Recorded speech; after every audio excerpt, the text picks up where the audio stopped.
create healthy relationships. Healthy relationships. Your integrity, your word is your word.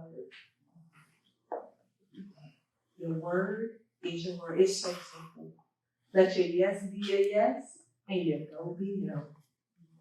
If you say yes to something, managers, even if it was 3 minutes after you said yes, don't run back and change your mind. Because you are measured by your word. So it has to be something. Second, listen. Listen. Supposed to listen. How much more do you speak? Twice as much. Twice as much. And not that fake listening where somebody's talking to you like, but you're really glazed over and not paying attention to them. Engage.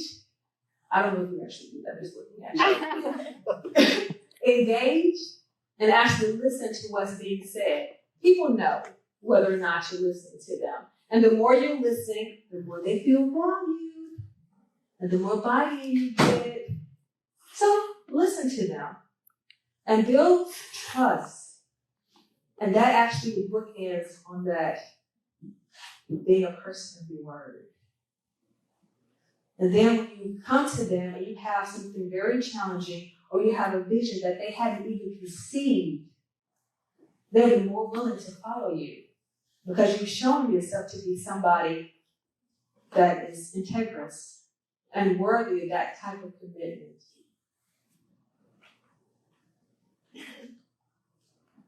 A few years ago, I had the privilege to travel to Israel, Palestine. And toward the end of my trip, I went to the mosque because I was visiting holy sites across. And there's a huge mosque there.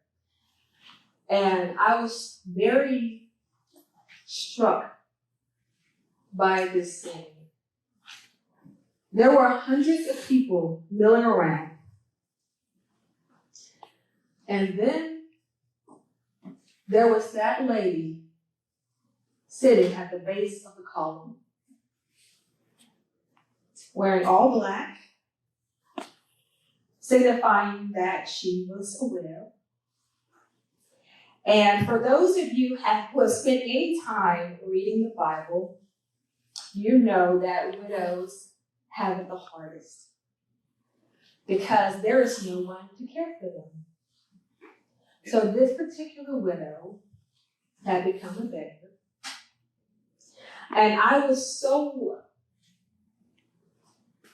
struck by the fact that I was amongst all these tourists taking pictures, and they were just walking around her as if she was not there.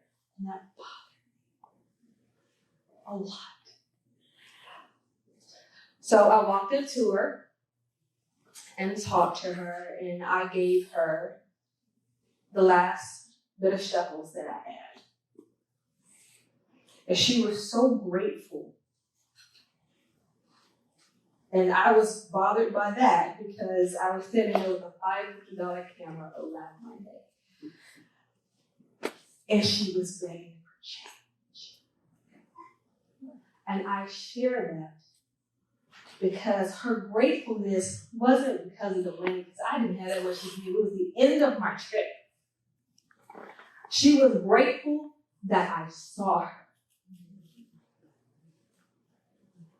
So I tell you that because when you walk into that office, see the people that you're walking alongside. They may not be in a different part of the world. Their part of the world is different from yours, and the only way you'll ever get a glimpse of it is if you see them. And that is where you get to cultivate relationship. And when you cultivate relationship from an area, a space of sincerity, where you can really see another human being, together you can do the marvelous.